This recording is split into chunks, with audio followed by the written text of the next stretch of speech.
नमस्कार. सखी स्पंदनी या यूट्यूब चॅनलवर आपले सहर्ष स्वागत आहे. प्रीतीचा गंध बावरा भाग 9 पोस्ट करून झालाय, म्हणून आज आपण पुढील भागाकडे वळणार आहोत. तत्पूर्वी एक सूचना अशी की तुम्ही या चॅनलवर नवीन असाल तर तात्काळ या यूट्यूब चॅनलला सबस्क्राईब करा व बेल आयकॉनवर क्लिक करा, जेणेकरून तुम्हाला अपडेट्स मिळत राहतील. तसेच कृपया व्हिडिओ अर्धवट सोडून न जाता शेवटपर्यंत पहा आणि लेखन व अभिवाचन आवडले तर व्हिडिओला लाईक करा, कॉमेंट्स करा आणि तुमच्या इतर वाचक मित्रमैत्रिणींना शेअर करा. चला आता लगेच कथेकडे वळूया. प्रीतीचा गंध बावरा भाग 10. लेखिका अनामिका, अभिवाचक सेजल पुंजे. Tie breaker. पुन्हा 3 गेम्स. मी 3 गेम हरताच गंधारने विचारले. होय. मला आता या चढाओढीत मजा येत होती. त्याने नोटपॅड समोर ओढले.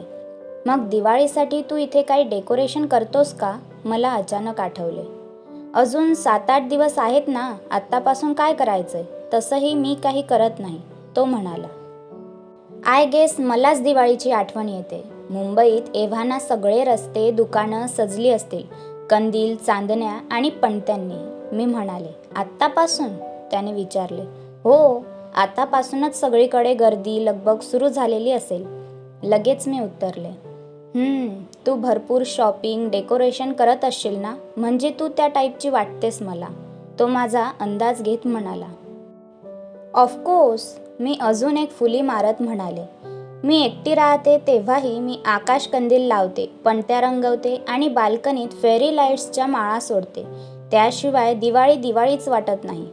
तू खरंच अजिबात काही डेकोरेशन नाही करत? माझं काय, तू ही सगळी माहिती आर्टिकलमध्ये टाकायला खणून काढत असशील ना, तर आत्ताच बंद कर, त्याने चिथावणी दिली. अजिबात नाही, मी सहज विचारलं. मी जे काही बोलेल, विचारेल त्याच्याकडे तो संशयाने बघणारच होता. कदाचित त्याला दिवाळीत काहीच इंटरेस्ट नव्हता. म्हणजे तुझ्या आणि मायलोच्या शेड्यूलमध्ये काहीच बदल नसेल, नेहमीसारखेच दिवस? बऱ्यापैकी तसंच असतं. क्वचित एखाद्या वर्षी मी नातेवाईकांकडे जातो किंवा कबीरची आई आणि आजी दिवाळीला घरी बोलावतात, त्यांच्याबरोबर सेलिब्रेट करतो, तो म्हणाला. ऐन दिवाळीत तो इथे एकटा नसेल या विचाराने मला जरा बरं वाटलं. बरं झालं. म्हणजे? तो पेन माझ्याकडे पास करत म्हणाला. म्हणजे तू ऐन दिवाळीत इथे एकटा नसशील हे ऐकून मला बरं वाटलं, मी उत्तरले. तू मला काय समजतेस माहिती नाही, पण मला स्वतःची कंपनी आवडते. तरीसुद्धा हे एकटं राहणं, लिखाण वगैरे सोडून मी इतर कामही करतो. बराचसा वेळ मी इथे असतो, पण हे सोडून माझं घर दुसरीकडे आहे, तो नकळत बोलला. काय? खरंच? आणि तिकडे तू काय काम करत होतास? म्हणजे पुस्तकापूर्वी, मी खूप कुतूहलाने विचारलं. बाबाने इथे सांगलामध्ये एक छोटीशी फॅक्टरी सेटअप केली आहे. हिमाचलमध्ये खूप प्रकारची फळं आणि भाज्या पिकतात, त्यामुळे आम्ही त्यांचे जॅम, चटण्या, लोणची, सरबत वगैरे तयार करतो. बऱ्याचशा गोष्टी इथल्या बायका बचत गट बनवून तयार करतात आणि पॅकिंग फॅक्टरीत होते. इथली फार्मर्स सोसायटी आणि मी असे मिळून ती चालवतो. त्याच ब्रँडखाली मी आणि एक मित्र मिळून एक छोटीशी वायनरी पण चालवतो. हा सगळा माल मोस्टली एक्सपोर्ट होतो, त्यामुळे इथल्या दुकानात तुला दिसणार नाही. अचानक त्याच्या कपाळावर पुन्हा आट्या पडल्या. जणू काही त्याने चुकून खूपच माहिती उघड केली. विसरून जा मी हे सांगितलं म्हणून. मी ओठांना झिप लावल्याची ॲक्शन केली. डोंट वरी, मी हे काहीच लिहिणार नाहीये. भूक लागली ना? Lunch break? तो विषय बदलत म्हणाला. एव्हाना दोघांनी एक गेम जिंकून पुन्हा टाय ब्रेक बाकी होता. त्याने पटापट सँडविचेस बनवून आणली आणि मायलोच्या सोफ्यावर बसून आम्ही खाल्ली. मायलो आगीसमोर लवंडून मस्तपैकी कुंभकर्ण झाला होता. खिडकीबाहेर एव्हाना वादळ आणि बर्फ दोन्ही थांबून उजेड पसरला होता. शिट, मी आईला फोन करायला विसरले. मी पोचल्यावर कॉल करेन म्हणून सांगितलं होतं, मी सेलफोन बघत म्हणाले. बॅटरी संपली नव्हती, पण नेटवर्क 0 होतं. नेटवर्क अजिबातच नाहीये. अजून काही ऑप्शन आहे कॉलसाठी? माझा सॅटफोन आहे, पण तो इमर्जन्सीतच वापरतो. खूप महाग आहे, तो म्हणाला. जे काही चार्जेस असतील ते मी पे करेन ना. जास्त वेळ बोलणारही नाही. मला फक्त मी सुखरूप आहे एवढंच सांगायचं आहे. मी आग्रही स्वरात बोलले. उद्या तू इथून जाशील हेच पेमेंट खूप आहे, तो जराशी जीभ दाखवत म्हणाला. मला वाटलं होतं आपलं आता थोडंसं का होईना जमायला लागलंय, मी उदास होत म्हणाले. आपण जवळजवळ फ्रेंड्स झालोच होतो, पण तेवढ्यात तू मला फुल्ली गोळ्यात हरवलंस. फुल्ली गोळ्यात, तो हसत म्हणाला. Men and their egos. मी पण नाक मुरडले. त्याने तोंडातल्या तोंडात काहीतरी बोलून मला कॉल कनेक्ट करून दिला. हॅलो बाबा, मी बोलते. पटकन बोला, इथे नेटवर्क नाहीये. मी अजून हिमाचलमध्येच सांगलाजवळ आहे. उद्या निघेन इथून. आईला सांगा मुंबईला पोचल्यावर फोन करेन आता, मी बोलले. आई खूप चिडली आहे तुझी, काळजी करून करून, बाबा म्हणाले. हो, तिला आता देऊ नका फोन. मी सॅटेलाइट फोनवरून बोलते. खूप चार्जेस आहेत, मी म्हणाले. काय? अशा कुठल्या रिमोट एरियात आहेस? ओ, तू त्याला शोधून काढलं की काय?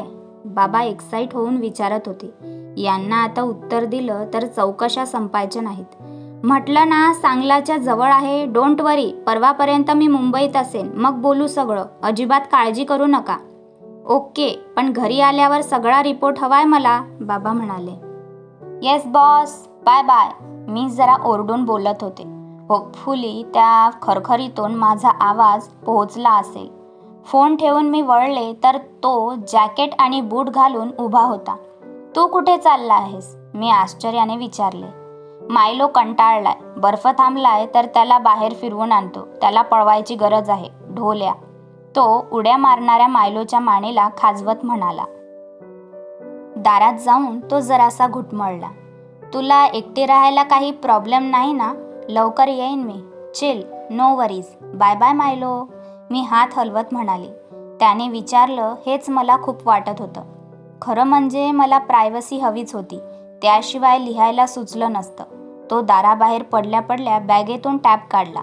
मला सगळ्या पॉईंट्सची जमवाजमव करायला अजिबात वेळ लागला नाही. त्याच्यावर एक फुल पेज लेख होईल इतकी माहिती डोक्यात जमली होती. मी आगीसमोर रगवर मांडी घालून बसली. माझ्या डोक्यातला डेटा पटापट टाईप करत टॅबवर उतरवला. अर्ध्या पाऊण तासात मनासारखा रफ ड्राफ्ट तयार झाला होता. वर्ड फाईल सेव्ह करून टॅब बंद केला आणि प्लॅस्टिक कव्हरमध्ये गुंडाळून परत बॅगमध्ये ठेवला. लिहित असताना तो परत आला नाही, ते एक बरं झालं. फ्रीजमधून एक लाल भडक सफरचंद काढून धुवून सोफ्यावर येऊन खात बसले. डोक्यात साठलेले सगळे काही वर्ड पॅडवर उतरल्यानंतर मला एकदम रिते वाटायला लागले. इथे तिथे पडलेल्या 2-3 वस्तू जागच्या जागी ठेवल्यावर मला कंटाळा आला. नेटवर्क असते तर अणूबरोबर गप्पा मारता आल्या असत्या. ट्रिप प्लॅन करायला वेळ मिळाला असता तर तिने निदान किंडल तरी न विसरता बॅगेत टाकले असते. बरेच जर तर सिनारिओ कल्पून अजूनच कंटाळा आला. शेवटी पर्समध्ये गुळगुळीत फिल्मी मॅगझिन काढले आणि एक कल्पना सुचली. पर्समधून इमर्जन्सीसाठी ठेवलेला सुईदोरा आणि किचनमधली कात्री घेऊन मी काम सुरू केलं. पटापट कागद कापून गोलसर करवती करंज्या, लांब लांब झिरमिळ्या लेवून तिचा क्यूटसा न्यूजप्रिंट आकाशकंदील तयार झाला. Handmade designer lantern. चिमटीत दोरा पकडून कंदील बघत मी उगीच ॲक्सेंट मारत म्हणाले. त्याला हे असले उद्योग न आवडण्याची मला खात्री होती, पण माझा वेळ तरी मजेत गेला आणि तो आल्यावर असा कंदील बघून त्याला निदान हसायला तरी येईल. सोफ्याच्या समोरच सिलिंगला उंचावर एक हुक दिसत होता. 2 प्लास्टिक खुर्च्या एकावर एक ठेवल्यावर माझी उंची पुरत होती. खुर्चीत चढून पाय उंचावून हात वर ताणून कंदील बांधत होती. तोच धाडकन दार उघडून गंधार आणि मायलो आत आले. व्हॉट द, तो शॉक होऊन ओरडला. चमकून माझा तोल गेला आणि हात हलवत काहीतरी पकडण्यासाठी शोधत मी खाली कोसळले. गंधारने पटकन पुढे पळत मला पडण्याआधी हवेतच हातात झेलले. त्याला घट्ट चिकटलेली असतानाच मी हळूच घाबरून रोखलेला श्वास सोडला. एक क्षण आम्ही फक्त एकमेकांच्या डोळ्यात टक लावून बघत राहिलो. हृदयाची धडधड तर शांत व्हायचे नावच नव्हते घेत. त्याच्या पाठीवर मुठभर जॅकेट घट्ट धरले होते. माझ्या नाजूक गळ्याची शीर थरथरत होती. माझी रिॲक्शन कळल्यासारखी त्याची नजर आधी माझ्या गळ्याकडे गेली. त्याने मला सोडले नव्हते आणि असे अर्धवट हवेत लटकूनही मला जमिनीला पाय लावावेसे वाटत नव्हते. माझ्या गळ्यावरून हनुवटीवरून त्याची नजर हळूहळू माझ्या ओठांवर स्थिरावली आणि जेव्हा त्याने पुन्हा माझ्या डोळ्यात पाहिले तेव्हा अगदी तोंडाला कोरड पडली होती. नकळत कोरड्या ओठांवरून जीभ फिरवली. हे कधी झालं मला प्रश्न पडला आणि लगेच पुढचा विचार आलाच. आता तू काय करशील नीलू? काय करायचंय ते मला आता कळलं होतं. मी डोळे मिटून त्याची वाट बघत राहिली. क्रमशः पुढील भागात काय होईल ही उत्सुकता असेल तर न विसरता चॅनलला सबस्क्राईब करा, व्हिडिओला लाईक, कमेंट आणि शेअर नक्की करा. काळजी घ्या. Stay tune. धन्यवाद.